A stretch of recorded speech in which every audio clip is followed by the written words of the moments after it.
former NFL executive Michael Lombardi. Now here is your host, Stormy Buonantony, on VSiN, the Sports Betting Network. Hour number 2 of the Lombardi Line, back from downtown Las Vegas, Circa Sportsbook Studio. I'm Ben Wilson in for Stormy all week. Michael Lombardi here. We are just a few days away. Hall of Fame game coming up on Thursday. You can feel the excitement. It's tangible here in Vegas, at least, Michael. Everybody behind me is just watching Olympics, but ready for some football coming up this week. Big thanks to Jim Nagy and Richard Skinner for joining us in hour number 1. Thought it was really interesting what Richard had to say as far as Joe Burrow still yet to get that same spin on the football as we've previously seen. I think that's probably the biggest thing, because we already knew Jamar Chase wasn't practicing, and his contract situation continues to play out. Yeah, I think that was important. I asked that question knowing the answer to it, and I wanted to hear what he said, and he was brutally honest, because everybody that I've talked to in the Cincinnati area tells me Burrow does not look, his arm does not look good. The ball's not coming off his hand very well. And Richard was very honest and forthcoming. And typically, I was expecting him to say, yeah, he's going to be fine. But I thought there was reason to be concerned. And I think you have to be. He's been cleared, but the ball's not spinning well. Look, and that's a problem. We do all these burning questions, right? But at the end of the day, I mean, that's the biggest question for Cincinnati. That is what the success of their team will come down to. It is the health of Joe Burrow. How effective will he be? Especially if you are, he's somebody who's going to want to play, be ready to go week 1, even if he's cleared. There's a difference between the Joe Burrow of old and a Joe Burrow who can't throw the ball in the same way. It's the absolute crux of their season. Exactly. I mean, look, they're not good enough to overcome them. Jake Browning did a nice job. Of course, the defense wasn't very good. But now you add the fact that the offensive line is in a little bit of flux. And I thought he made a great point about Mims not playing much at Georgia, being a one-year player. And Trent Brown. Look, Trent Brown, the reason he's out there, Trent Brown could be the highest paid left tackle in football if he wanted to. The 49ers would have never got rid of him, nor would the Patriots. When he played well for the Patriots, he could run block with anybody. Nobody gets in his way. But he's always out of shape. He's never really loves football, and you're always taking that risk with him, and that's dangerous when you do that. So for me, I think that's the biggest concern you have. Absolutely, and it's something we will continue to dive into as far as the AFC North goes. This was the soundbite, by the way, from Mike Brown talking about what to expect here on Jamar Chase, who is yet to practice in camp as he seeks a contract extension. How hopeful are you that you're able to get a long-term deal done? If it's not this offseason, maybe next offseason with Jamar Chase? He's a key player. Next to Joe, he's our next one. And he knows it. We know it. This may take a while. We are going to bend over backwards to get it done. I can't tell you when, no. If you're wondering, Mike Brown is 88 years old. He sounds like a Michael based on he's that such comment. a good man, though. I got to be honest. He's a tremendous person, and he's honest, and he has a way of running his company, and you admire him for what he's been able to do, following in his father's footsteps. He's a pure football guy. And when he said this is going to take some time, Mike Brown's one of the most patient people of all time. He's not going to buckle. He's not going to move at all. And, when you're dealing with contract negotiations with him, it's not going to be easy. When he says no, he means no. And I think he wants to sign Chase. But again, the collective bargaining agreement was put into place so that the fifth year is a real year. Teams are giving away the fifth year like it means nothing. Like they're just going to let Chase play, yes, it's one thing to go into your fifth year to get a deal done, but it's harder. You want to try to get something done, but this sit in and not play the fifth year is ridiculous. If you're Brandon Ayuk, you had one good year. Put two together. It's like, like, for example, some of the teams that have cap issues that haven't won. I mean, the Giants are 36% win percentage since Tom Coughlin left, and they haven't really won anything. And so but they're always stuck on their cap. It's like there's overpayment to players because people are scared to say no. Point being, too, that you think about where things are at in Cincinnati. It's not like this is the first time, to your point, not that Mike Brown, he's a man of principle. He's been very, very consistent over the years with his approach on these sort of things. We'll talk another team in the AFC North coming up in a little bit as far as Michael's burning questions, as far as AFC contenders. We'll go to Baltimore coming up in our next segment. A couple other headlines, though, from around the AFC here, and it is that time of year, right? It's camp underway. You're going to start to see some injuries come out. This first was we touched on it briefly, but just wanted to get some more expansive thoughts here. We have an injury in Indianapolis. We also have a suspension in Houston where Danico Autry, 6-game suspension for a PED violation, and it's a Houston defense that took a lot of steps in a positive direction last year based on expectation, but you're in such a different role now, right? You go from worst to first. It's a similar spot to what Jacksonville was in last year. They really struggled handling that role, and now you have one of the premier pass rushers on your team out at least 6 games. Yeah, I mean, I think to me, look, all these things that, when you're the top dog in the field and people are chasing you, you are always going to be, it's everybody's Super Bowl when they're playing Houston. I mean, Houston's in preseason. They're going to be on the NFL Network, I think, every single game. And so, they're a popular team. People want to see them. But I think when you break them down, when you break down what they were 30th in the league in allowing incompletions. Only Carolina and Atlanta were worse in terms of completing passes against them, which means they were doing a really good job.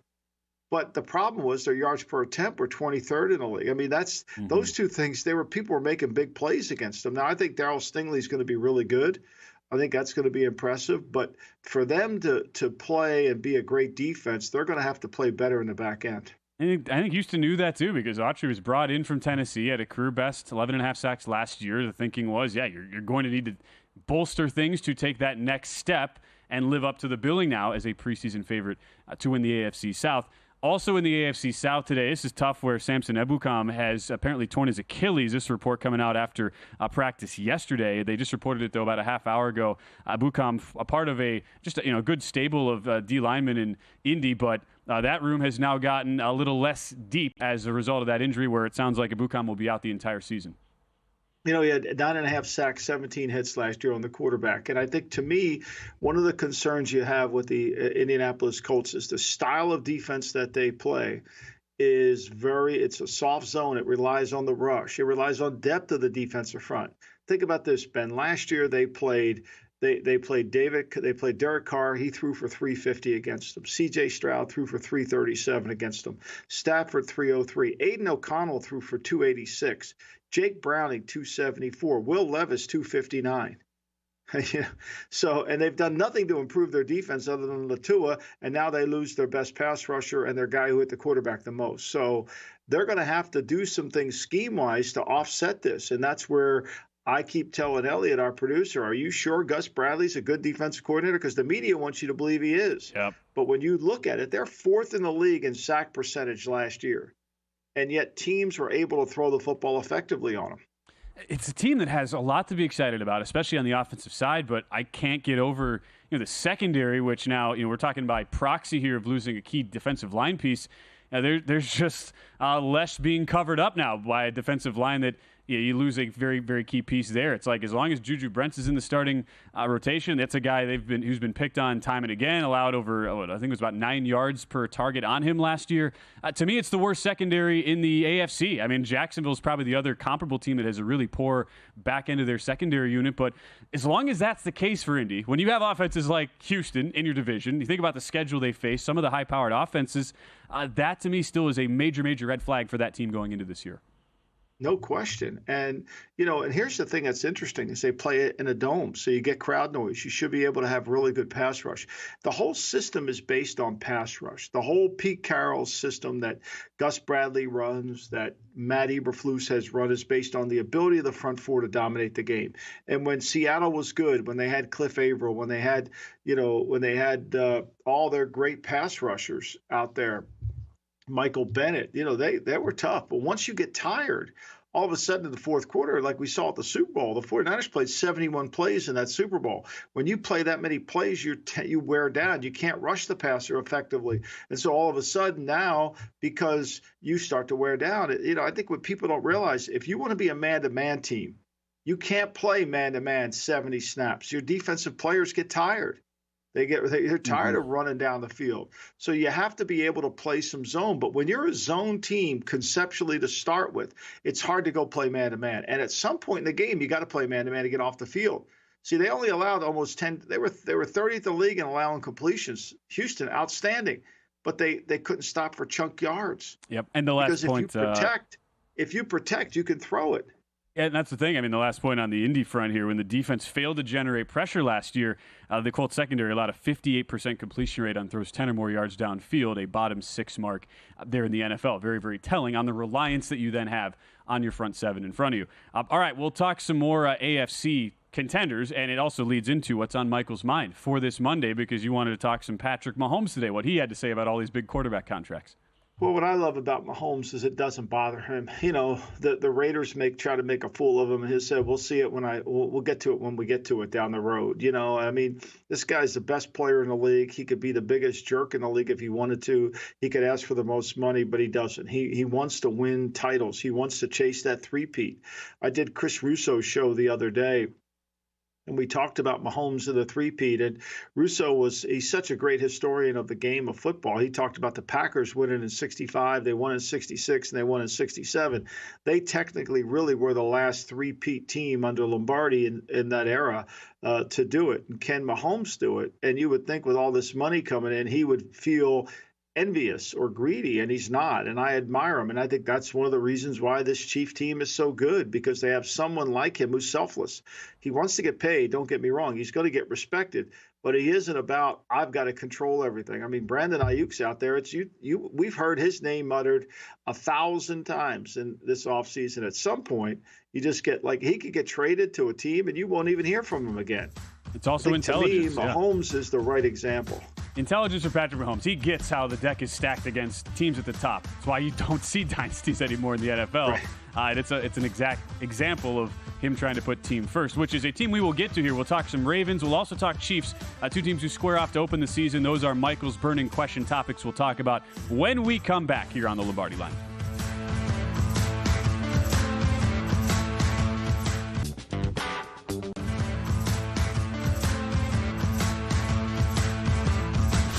This is the Lombardi Line with former NFL executive Michael Lombardi. Now here is your host, Stormy Buonantony, on VSiN, the Sports Betting Network.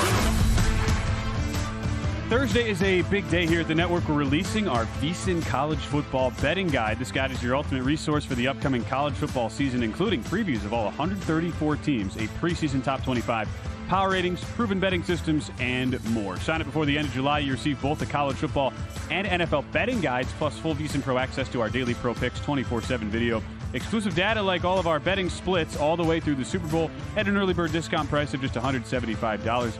You could also sign up on a monthly subscription, get your first 30 days for only $19 to see everything VSiN has to up your betting game. Do not miss out on these preseason deals. Visit VSIN.com/subscribe to sign up today. That is VSIN.com/subscribe. It's the Monday edition of the Lombardi Line. I'm producer Elliot Bowman, doing a great job as always, although Elliot, as a Colts fan, not happy with the Samson Ebukam news there, tearing his Achilles out for the year on that D-line. Elliot did a great job, though, with the poll today, Michael. We want to get an update on that.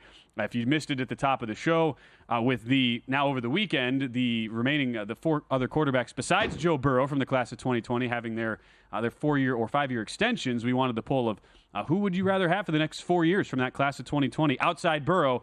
Justin Herbert, 61% of the vote so far, Michael. We're at a little over 1,000 votes. This is open till the end of the show. Jordan Love coming in second, 25%. Jalen Hurts, 10%. No love for Tua at 4% so far. And I've even seen some people saying, hey, why don't you put Burrow in that poll? Although I think that's a little bit ridiculous. That's a little disrespectful to Burrow, because despite the injuries and the early training camp issues, he would still overwhelmingly be my choice on that. Well, I mean, look, Burrow's a horrendous false start call miss, a horrendous pass interference call made from winning a Super Bowl in a 4th and 3rd and 1 and a 4th and run they failed to convert to get it to overtime. I mean, Burrow played in the big game, one on the road in Kansas City, one on the road in Buffalo. You know, so like Tua can't win a road game. Hurts went to a Super Bowl, so certainly he deserves a lot of that. You know, Herbert has struggled, but everybody recognizes his talent. So I think that's kind of the conversation. You know, Tua's, I mean, he was what they're 4 unless hurt one of those years, but still it's a problem. I'm a little surprised that the Love-Hurts gap is not closer. I would have thought you'd expect Herbert to be the main guy selected here. I would have thought it would have been more 50-50 between Love and Hurts. I realize my Wisconsin brethren, we run a strong ship as far as voting. But, I mean, unless you're a true Packer fan, you have to be a little skeptical about what love you're getting. Like, if you really even if a Packer fan, are we getting the New York Giant love or are we getting the Dallas Cowboy love? Which one we're getting here? Absolutely. That's a valid question. I think it also goes into development that we saw and the fact that the order of operations happened in such like a natural progression, kind of what you would expect. A younger quarterback finally getting his opportunity after years sitting behind a great quarterback in the system.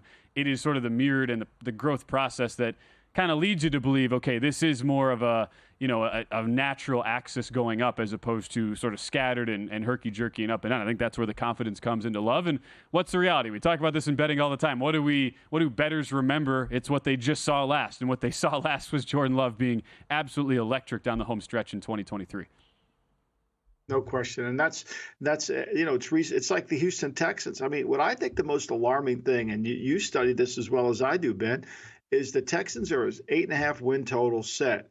And the only thing that moved it was the Diggs signing. And I think that's a little bit telling right there, that is what moved it to 9.5. And I don't see Diggs being able to make that much of a contribution. Do you? No, I'm a little squeamish about it, like anytime you're going. And I felt the same way about Jacksonville last year. You go from worst to first.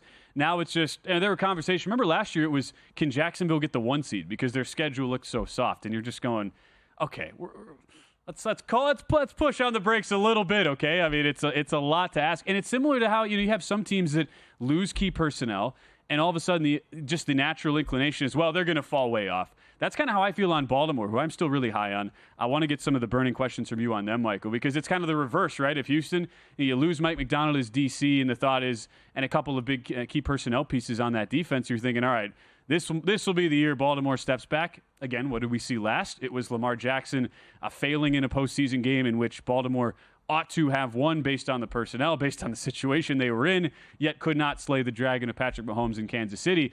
Now on the D.C. front, what do you expect out of Zachary Orr, who comes in? He's been in the system, but it is big shoes to fill. As young as Mike McDonald was, he was outstanding in his previous 2 years at D.C. Right. I think this is really more of a question of Sunday. Monday through Saturday, getting what we want to do, how we game plan, there's plenty of time in the week to really work through that and to kind of get a better understanding of how you want to approach it and do all that. On Sunday, in the first quarter, when you're trying to figure out what they're doing, how do we stop it, what was the matchup, there's a lot going on. And when you only have 3 years of experience as a coach, I think it can be real problematic for you. So I think on Sunday, that's going to be the issue. The other issue is, what's this offensive line? There's a lot of new pieces in this line. Is it going to be as good? Is that going to be what matters most for them? And I think if that is the case and Lamar can stay healthy, he has having a hard time fighting through this virus. And Henry is going to be in the run game. They're not going to get away. If you're going to sign Derrick Henry, you're going to have to give him the football. That's part of it. He's on the field. Everybody knows he's getting it. But it allows you to open up bootlegs and it allows you to open up nakeds because you're going to be in a pistol 90% of the time. You're not going to be an offset eye if Henry's in the game, because offset shotgun, because he can't run the ball from that formation. So I think that combination will help. But I think the Zach Orr one's the biggest one. And we're not going to really see it until he goes against the really good offensive coaches, right? So because some of the games they can win with talent. But it's going to be that chess match on Sunday that you worry, can he handle that? Another really good, and that I agree, that's the preeminent number one question for Baltimore to start things off. I'm really glad you included this, on your burning questions. Your list of 5, we're just going to go through a few of them here. I was going through some of the positional rankings, just doing my own power ratings, and FTN Fantasy does a great job. They publish all their special teams rankings, and they go deep. It's kicker, punter, holder, long snapper, returners. Baltimore ranks 21st on their special teams rankings, which a lot of people would be like, whoa, you got Justin Tucker, he's the kicker. But as you point out, Tucker struggled from beyond 50 yards last year, and it is a question I think really well worth asking on the special teams, and is there going to be a drop-off at all this year?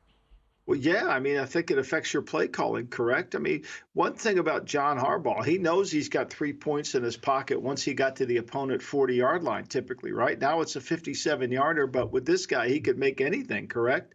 So am I giving away 3 points? I mean, think about this, Ben. You study the numbers as much as I do. Detroit led the league in the least amount of field goal attempts. They only tried 2 outside of 50 all year because they were going for it on fourth down all the time.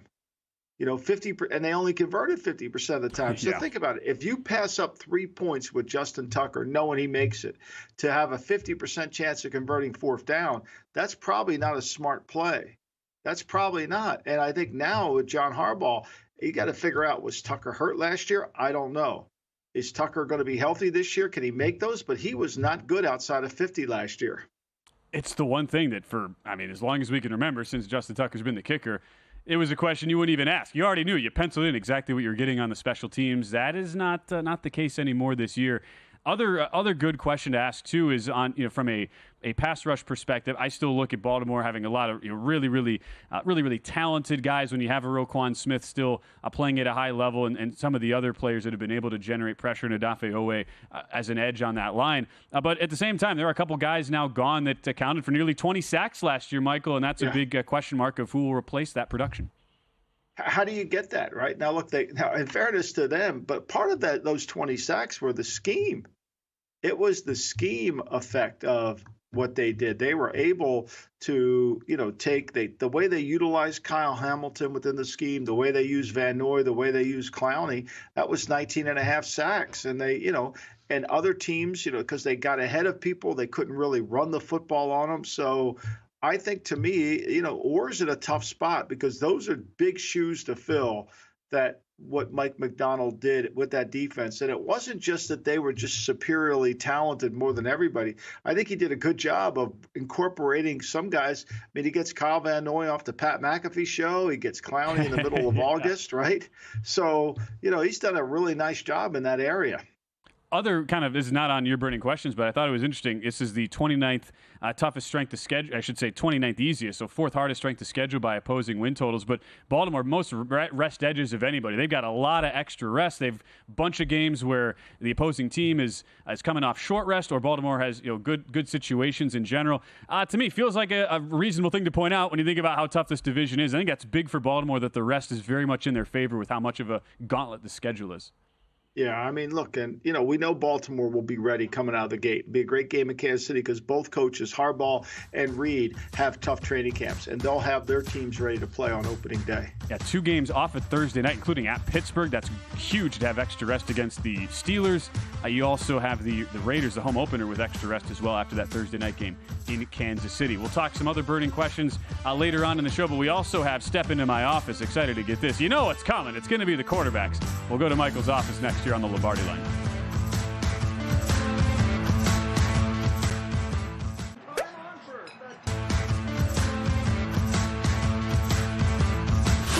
This is the Lombardi Line with former NFL executive Michael Lombardi. Now here is your host, Stormy Buonantony, on VSiN, the Sports Betting Network. The appointments are lined up. You waiting for somebody in there? Got an appointment. And it's not about what you want to hear, but what you need to hear. It's not personal. It's strictly business. It's time you and me had a private talk, Winger. Step into my office. It's Step Into My Office with Michael Lombardi. Mr. Lombardi, we'll see you now. I've been missing these Step Into My Office editions, Michael. We got a lot to get to today. I mean, we got a line outside the office. They're just patiently waiting to. I don't know what's in your waiting room, but we've got a long list today. Anyway, we will start on the quarterback front because why wouldn't we? We had a couple quarterbacks since we last did this, Michael, from last week get their extensions off the rookie deal. Tua Tagovailoa, 4 years, $212 million. We'll start with Tua before we go into Jordan Love. Those are the 2 big names over the weekend. But let's start with Tua. First up, stepping into Michael's office. Well, I mean, obviously, I think the most important thing you can do is continue to work hard and show that the money isn't going to affect who you are or what you do. But I also think you need to recognize the people around you. They're as much responsible for your success as anyone. And I think you've got to take your game to another level. And I think you've got to try to enhance your game and show people that you can beat a good team, that you can play well in the month of December. And I think this year is going to be a great opportunity for you because you got to go to Cleveland. You're going to have to go to the Jets, which should be a meaningful game at the end of the year, depending on where they are with the Jets in terms of their health. So you can only control what you can control. But I think the most important thing is you staying healthy, making sure you get rid of the football. And I think you've got to endear yourself to your teammates because of the skill set around you. I think ultimately this is why the contract that you've got was as high as it was. And the fact that you've got a 3-year out, which won't cost them a lot of money, tells me they still want you to prove to them that you could stay healthy and you could maintain your level of performance. And it goes into what can you do now that the money's been taken care of. So many people, like the general narrative is it's always offensive line tied to Tua. When the offensive line is good and he has protection, Tua is great. When it's not there, that's where the attrition happens and the struggles come with the eye level going down and so on and so forth. That, to me, that's like the biggest thing. It's like now you have the money taken care of. How can you focus on that one specific thing that so many people kind of equate to the whole Tua problem or the Tua equation, depending on which side of it you're on? Yeah, I think to me, and also the way he changed his body, I think he's got to show people that he can stay healthy and take a hit. Because, look, we've talked about this. The RPO game for most quarterbacks is expiring. And I think once Philly played Miami the way they played Tua last year in that game, where they spot dropped, they took away those RPO throws, it made it harder for him to make plays and get the ball to Tyreek Hill, get the ball to Waddle. And I think ultimately he's going to have to prove that he can become more than an RPO quarterback, because right now that's when he's at his best. Meanwhile, Tua starts the Step Into My Office segment. Jordan Love, he strides comfortably into your office, Michael. He's feeling good. 4-year, $220 million extension. Played great at the end of last year. Shepherded in. Brian Ortega, Wyatt Tomchek, Packer shareholders here at the network, we ushered Jordan Love into your office, Michael. What do you got for him? Well, I think, look, for Jordan Love, it can't be bigger than you, right? They didn't pay you all this money for you to carry the franchise. They paid you all this money to lead the franchise. And you can't take the burden of responsibility of winning on your shoulders. You've got to play within yourself. You've got a lot of good players around you. And your defense should be improved, because last year when you gave up over 200 yards rushing in games, you were 2-2. And you had opportunities. You could have won those games, but you didn't. And the fact is you'll be better defensively. And all you need to do is execute the offense and be a team player. I think the biggest mistake you could make is to feel pressure to move the needle a little bit in terms of now it's on you to lead the team. Fourth quarter, you're going to have to win the game. You're going to have to get in the huddle and command the respect. But I really think for the Packers to beat the Lions, for the Packers to win the NFC, it's going to take the team. It's going to take all three units, offense, defense, and the kicking game. And you're good at all three areas. I think you got to rely on that. And I don't want you as a player, because you got paid this number, to feel the burden of having to win the game and play outside your comfort zone. I think you play within the framework of the offense, you'll be good enough. Hey, last time I checked, Jordan Love's name is not Jeff Hafley. Like, let him handle the defense. That's been the big issue for Green Bay. Focus on what you can control. That is a great way to look at it for Jordan Love, who was tremendous down the stretch in 2023. All right, from the quarterback room to the guys who catch passes from the quarterbacks. The big wide receiver name, it's Jamar Chase, holed in right now in Bengals camp. Jamar's got some time in his hands right now, Michael, so he's certainly free to step into your office. Well, I mean, look, Jamar, you're going to get paid no matter whether you're practicing or not. I think the worst thing you can do is not go out there and practice. I mean, if you're not going to, nothing's going to affect your earnability over the next years unless your skills start to decline. And so the most important thing that I've learned in my career is when you're not in great shape, when you're not in your peak condition, injuries seem to happen. And what you don't want to have happen is miss time, because you want to be able to be part of the team. They've already told you you're the second best player on the team. And I think more than anything, when Mike Brown admits that in a negotiation, that's a huge statement for him to make. So you got to take that responsibility on. And look, they're allowing you to sit in. Obviously, Katie Brown Blackburn is running the team, because if this was the old Mike Brown, this would never happen. So feel fortunate about that. But I think, to me, you got to stay in great shape and you got to be prepared to have a great season, because technically they own your rights for 3 more years. Mm-hmm. Like, they don't have to do anything. They do not. And you could, just like they did with T. Higgins, you could be the franchise player for 2 more years. So it might be best for you to keep working on your craft as opposed to thinking that you're on strike and shouldn't do anything. As great as Jamar Chase is, this isn't like, you can't just assume you're going to be all 1994 Sterling Sharp, just end your holdout the night before the opener and just be at an all-pro level. Like, I think it's a very good point to make, as great as Chase has been, and especially with how the Bengals have been plagued by injury issues in training camp over the last couple of years, whether it's injury or now contract issue. That's Jamar Chase. Now it's time for the big boys here as we continue. Step into my office. Monday edition on the Lombardi Line. Would not be a step into my office without old Jarrett getting the summons from Oxnard, California here. We're kind of wondering what's going on in Cowboy camp as it's been kind of a shaky start there with all the question marks about who is going to get paid here, as those questions have not been answered yet, Michael, as we're into training camp. You know, it's funny, Jerry, you always wait late to sign contracts. And I think if you study the history of your contracts, you've not gotten good deals because you've waited too long. I mean, one of the great things about organizations, and you talk to Al Davis all the time on the telephone, and he would often say the greatness of organizations is the ability to anticipate problems, not react. You've done nothing but react to problems. So now how are you going to keep Lamb? How are you going to keep Parsons? And how are you going to keep Prescott? Now, if you tell me quietly off the record that you're going to move on from Prescott, then you better try to get the best deal you can for Lamb and you're going to sign Parsons. Okay, I'm not saying it's the right thing to do, but I hear you. But to me, you've backed yourself in corners in 3 levels. Now, you should listen to what trade offers you could get for Lamb because I think you could replace him. However, if you want to sign him and keep him on the team, which he's been tremendous for your team, then how is it all going to work out? How are you going to be able to, in 2025, sign Parsons, sign Dak, and keep Lamb on the team? How are you going to be able to do that? And then add enough pieces around them. So I think you've got to model your team. What will your team look like in 25 if you sign Lamb? If you know what it's going to cost to sign Prescott. You know what it's going to cost to sign Parsons. A lot. They're going to eat up a ton of cap room. You better figure it out. Now, I know you've told everybody you know where the cap's going better than anybody.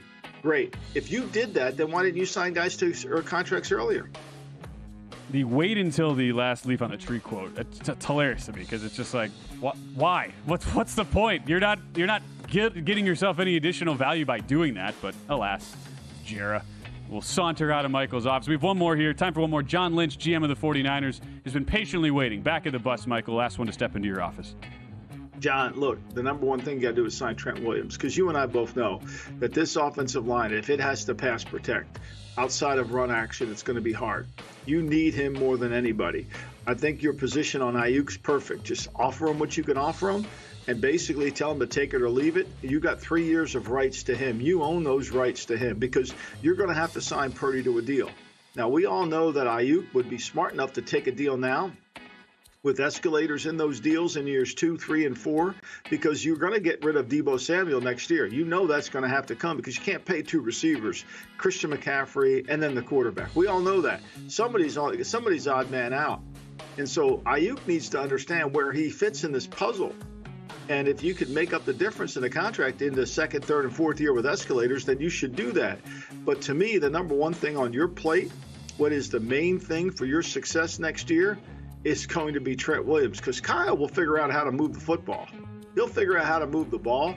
It may be harder to win games against man-to-man like the Jet game opening day if Ayuk isn't playing well, but you've got to be able to block, and you're not going to block the Jets if you don't have Trent Williams. That's the biggest glaring issue for San Francisco. So well said. I mean, bottom half of the league, offensive line unit, and if Williams isn't there, I mean, like how bad would that unit be? If you were telling me, okay, no Trent Williams, now all of a sudden that's probably bottom 5, right? Oh, yeah. I mean, and look, they're all play action. They can't drop back pass protect. That's why the stats on Kyle when he gets behind in games is so prohibitive, because they cannot drop back pass play. That's not who they are. They're a run action offensive line. Great addition to step into my office. I'd miss these, Michael. That was really, really good. We'll go through a bunch of random headlines from around the league, injuries starting to pop up, some contract extensions being done, all as we are into the heart of training camp. We'll wrap it up next on the Lombardi Line.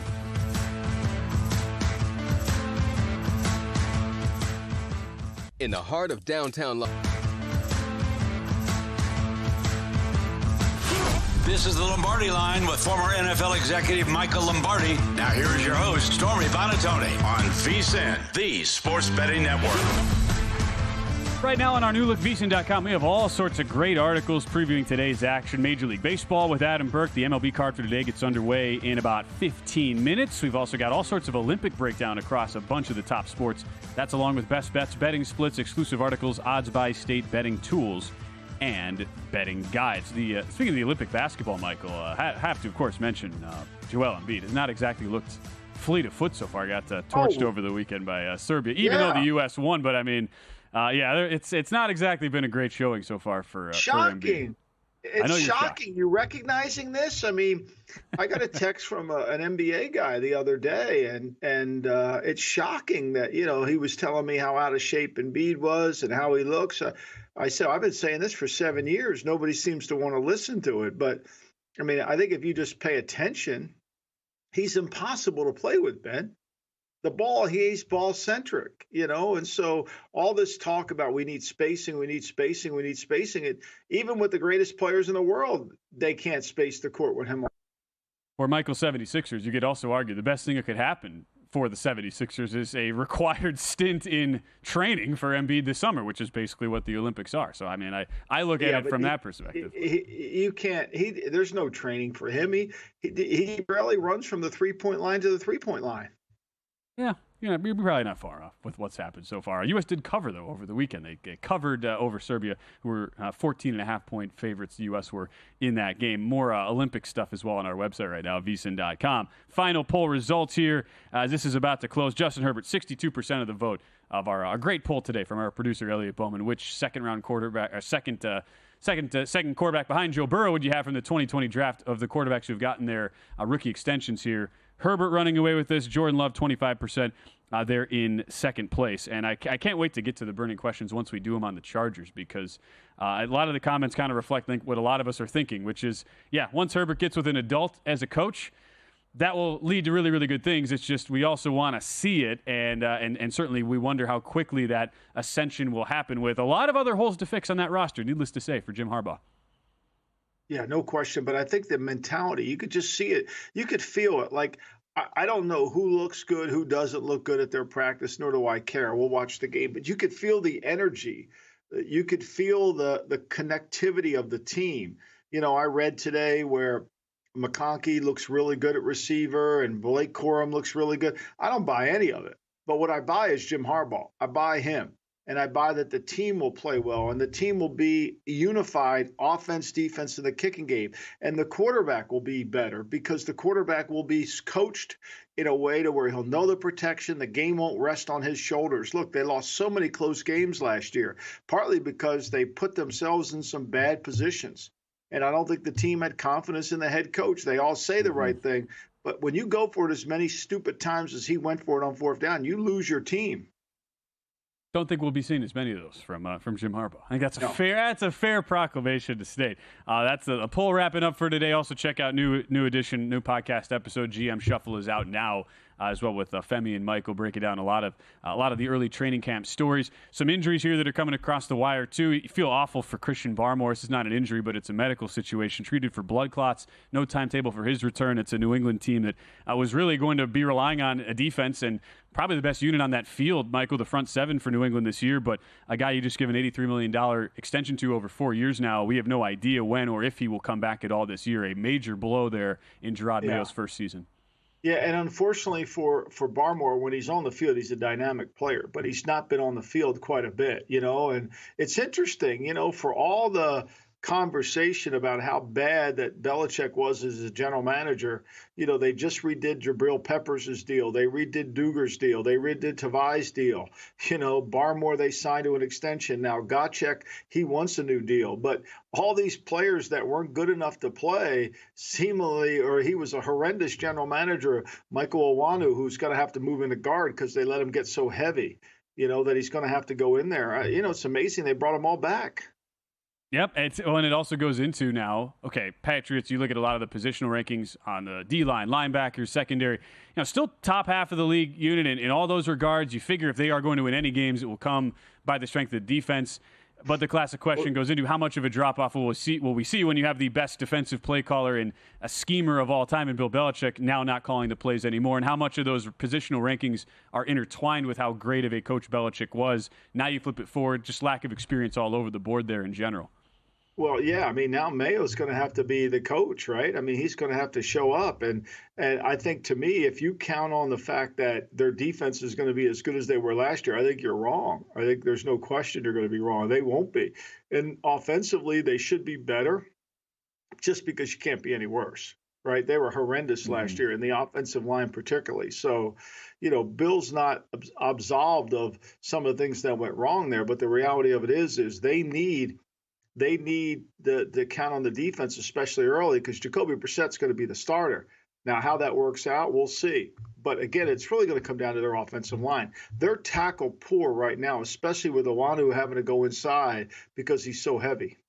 And you have DeMarcus Covington, too. He's the new DC. It's really hard to know, what to expect, because it's not like Covington has much experience at all either in the play calling shoes. Anything you've heard specifically as far as that goes when you've got all the newness in general there? And it seems like we're getting more open reports compared to the Belichick pass, which you would not be surprised by. I mean, look, they're definitely more friendly. Obviously, there's a different regime running it. I mean, you've got Robin Glazer running the team. You've got Jonathan Kraft running the team. You've got more people involved. They took down all the photos of the past, and this is Mayo's program, and we're going to see how he handles it. I think, to me, he's got 25 coaches on the coaching staff. He's going to have to manage all those people. It's going to be a very challenging, I would say, year for New England. Although, look, they're the favored to win the fewest games, yet at least defensively, there's a lot more to like than some of the other teams in that same ilk. Well, like, we say, have the Mike Giants. Somich on. Are you do you play Survivor, or are you in the contest? Yeah, no, I do the extremely exclusive VSiN employee contests, which are they're harder to get in than Circa. Now they're a lot less expensive, but that doesn't mean they're any more prestigious. Somich is of a believer to just fade the Patriots every week. Yeah, I mean, I can't push back against that. I could see that. If you have a competent defense going up against New England, and we're going to see, great. We were talking so much Cincinnati earlier today, Michael. Great litmus test early. How much has Cincinnati's defense, improved? Or you at least hope they would be able to shut down in his, potentially either his first NFL start or the expectation is Jacoby Brissett getting the reins early for New England. But yeah, you would think if you got a top 15 in the league defense, team total is going to be in the low teens most likely for New England on a lot of games. Yeah, well, their offensive line, like I said, they're tackle poor. We'll see. They put the pads on tomorrow. Maybe some of their young players will come through. But think about this, Ben. 14 touchdowns pass receiving last year. 13 of them came from players that didn't play receiver. That's not ideal. Not in a perfect world for offensive success. And our last topic here to get to today, speaking of teams who might be a little weak in the offensive part of the ball, Raiders camp underway. Antonio Pierce, head coach, he wants the Raiders quarterbacks, Aiden O'Connell, Gardner Minshew, in that quarterback battle. O'Connell, the slight favorite at DK to get the Week 1 nod, wants them to stop with the baby steps and be the guy. Classic words you would expect from a hard-nosed linebacker like Antonio Pierce. The reality is, all reports indicate the O-line is just getting the rear ends whipped every single day by the Max Crosby-led front on the other side. Well, they got two blue chip players in the front. They're, no matter who's practicing, they're going to be hard to block that team. But the quarterback position is going to be a concern because this team's offensive line has not been good. Colton Miller's still not out there, coming off the shoulder surgery that he had last year. Right tackle's a huge concern. And then everybody that plays in the interior offensive line for the Raiders are more centers than they are guards. They're a team full of centers, not with any guards. And so I think that's going to be the biggest concern. And all these skill players they have are this great skill. How are they going to get on the football if you can't protect? I think that's the big issue. And so, look, like we said earlier in the show, the Raiders' philosophy is about offensive and defensive linemen and speed and developing players down the line. And they've not done that at all. And you draft a tight end in the first round, you're basically saying your team is really complete because you've just drafted one the year before, Michael Mayer, who's a good player. Sure thing. Well, and it goes into what Antonio Pierce wants to do. The identity of the team is to be physical, run the football, limit possessions. Well, what do you need to be a good running team? You need to be physical. You need to have a good O-line, and that's where the dichotomy starts and where there's really not a lot of cohesion when, as I look at it, as to this construction in general of the Raiders roster. No question. And it's going to take some time. And how good of a head coach is Pierce? I mean, when you fill in and you become the substitute teacher, but we know this, there's only been 4 guys that have gone on to be successful. Jason Garrett was one of them, and then he ended up getting fired. But it's hard to take over as the interim and then carry that over into the next season. No doubt on that. Hey, excited for this week of shows, Michael. Going to be a blast. We'll get the Hall of Fame game coming up Thursday. We'll dive into some burning questions with the Steelers and the Colts tomorrow. Very, very excited for that. Great to be back with you, Michael, as we wrap up this edition of the Lombardi Line. Thanks to Ellie Bowman, our producer. Thanks to Jim Nagy, Richard Skinner, our guest today. Coming up next, Sharp Money right after this here on VSiN, the Sports Betting Network. This is VSiN, the Sports Betting